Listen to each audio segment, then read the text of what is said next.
up, y'all? It's D, about to react to this vid by Honest. It's titled The Best Songs of 2025. Okay, I want to hear what songs he really enjoyed this year. I already went over the songs that I really liked from this year when I did my Spotify Wraps. It's over on my Patreon. Check it out if you're interested. Link down below.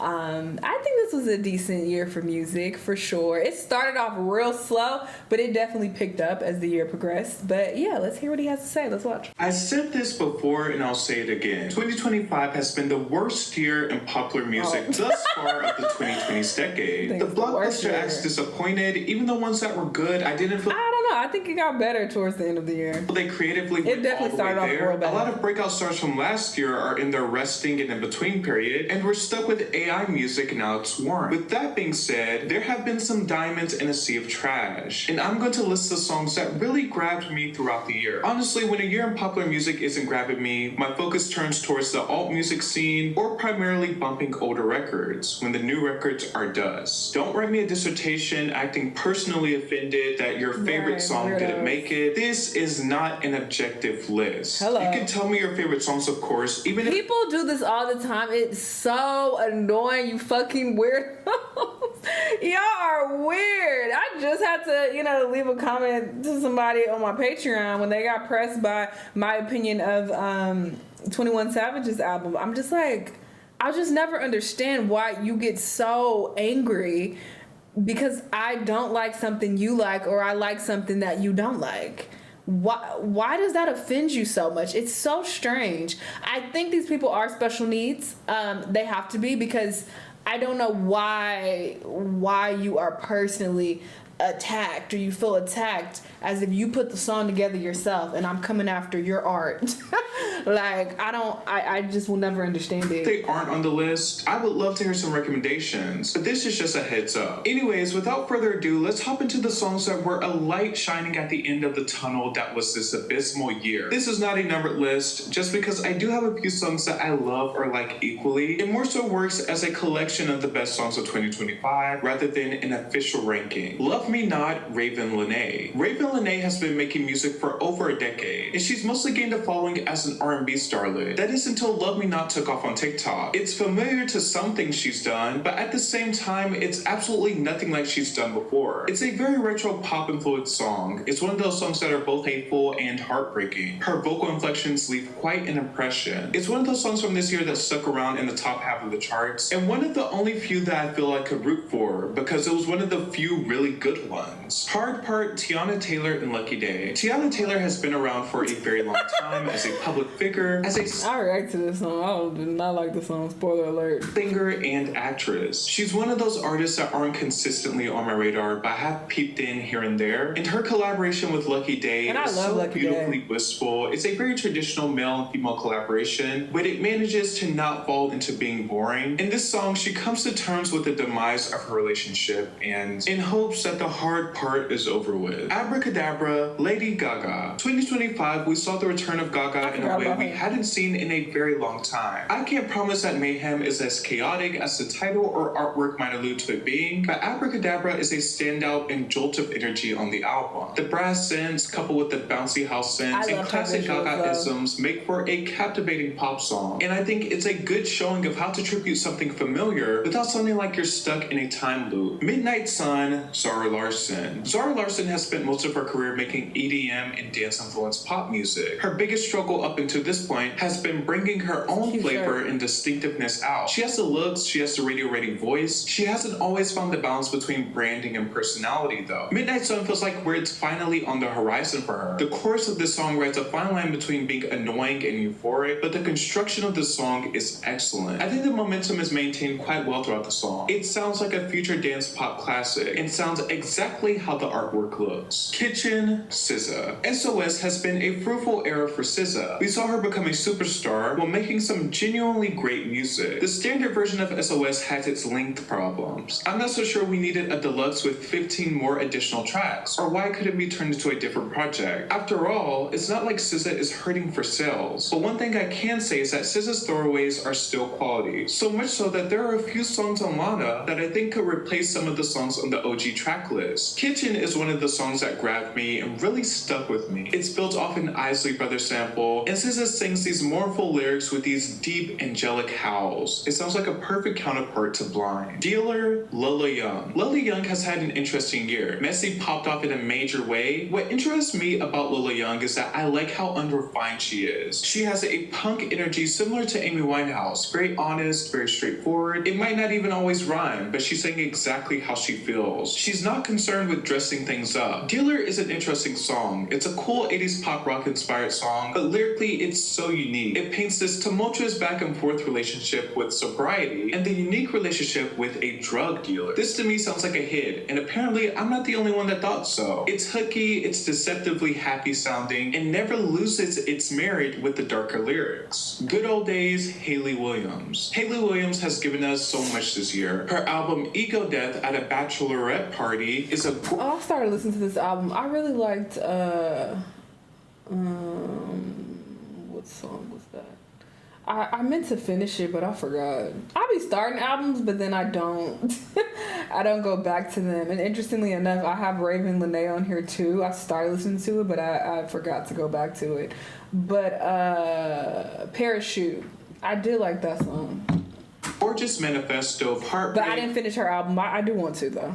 The State of the World and Growing Pains. Good Old Days was released as an additional track from this album, and it is groovy as hell. Angsty, playful, and has some of my favorite lyrics of the year. I miss you like I miss the rage. Who knew the hard times? I did want to listen to the album. So simple, but they say so much. And I love hearing Hayley on these R&B grooves. Sugar on My Tongue, Tyler the Creator. Tyler the Creator going through his erotica phase. This went viral, and I remember being like, I've heard this before. Who is this? The whole time it was Tyler, and I remember I listened to his whole album.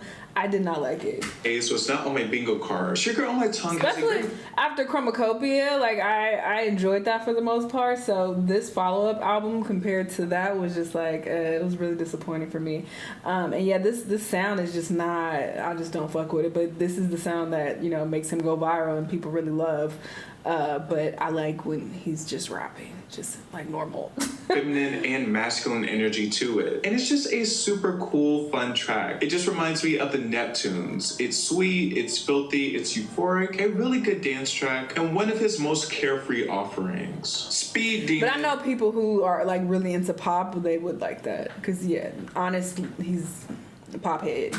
Justin Bieber. Swag missed me. It really did. I understand the appeal in hearing Bieber over something that's a little less produced and polished, but both Swag albums are overstuffed. The balladry, which seems to be the most popular and acclaimed aspects, did nothing for me. But the opener to Swag 2 caught me, and it stuck. It's so 90s, it's so fun, it's so catchy. It's just a cocky record where Bieber talks about checking chickens. Coincidentally, and not just due to the title of the song, but I can also hear the Michael Jackson influence in this song and the way he performs it, especially his ad-libs.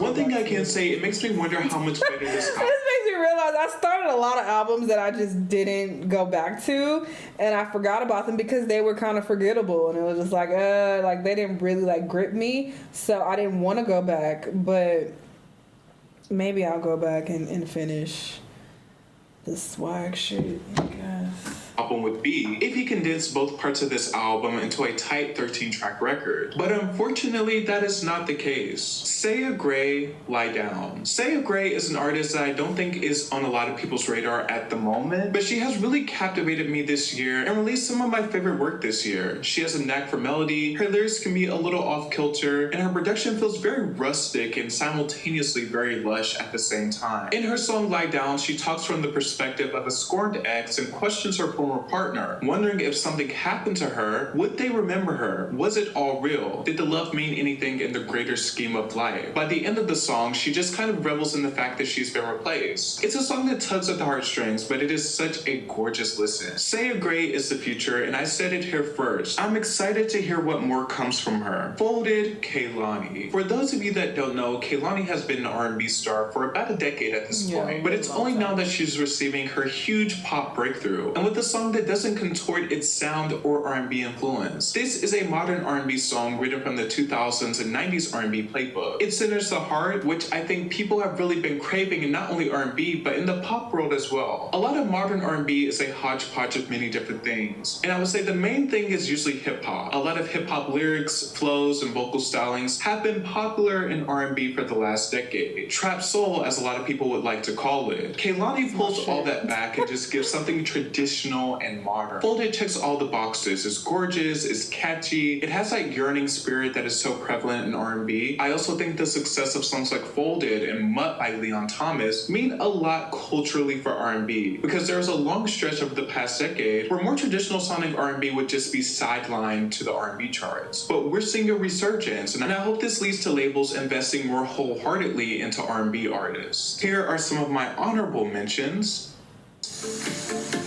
Oh look, I mentioned Parachute by Haley Williams. 30 for 30. End of your word. That's a very interesting Cardi B choice. Shanell. I've been playing Shanell quite a bit. Shanell. That's been hitting. That's been doing it for me lately. Miguel has this song that I love that I've been playing out. I did not like his album. I did listen to it. Not a fucking fan. And I love Miguel usually, but this album is not doing it for me at all. I don't like it. New Martyrs, Ride For You. That shit. Heat.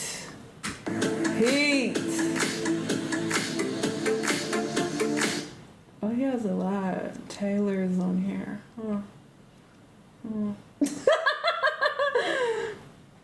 Michael Jackson. Okay. Short Thing. That's interesting. I've been playing Short Thing here and there as well. And All I Want Is You. I think I just miss old Miguel. Okay, interesting. I like hearing his takes on music and, you know, hearing what his favorite songs are. Our taste in music is very, very different. And usually he likes songs that I don't like at all and vice versa. But, you know, it's okay because not everyone is going to feel the same and like the same things. And you can still, you know, be interested in someone's opinion and, you know, like hearing their takes on things without agreeing with them. That's life, okay? I don't know why people have a hard time understanding this, but I feel like it really comes down to people not actually having a social life and getting out in the real world and connecting with real humans. You're just online all the time in this echo chamber and you're, you know, only in groups and on, you know, Twitter pages or whatever the fuck of people who think like you. So you get used to that. So when you come across people who don't think like you, you're weirded out by it. You're like, oh my God, why do you think like this? And why do you like that song? I hate this song. Congrats. Like, so what? Being a reactor for damn near 10 years at this point, Jesus Christ, that's a long time. You know, I've just dealt with this the entire time and it's always like, oh! It's so annoying. Like, people are weird. Anyway, interested in hearing his songs and what he liked this year. Y'all let me know what y'all favorite songs of 2025 were. And yeah, I'll see y'all the next one. Bye!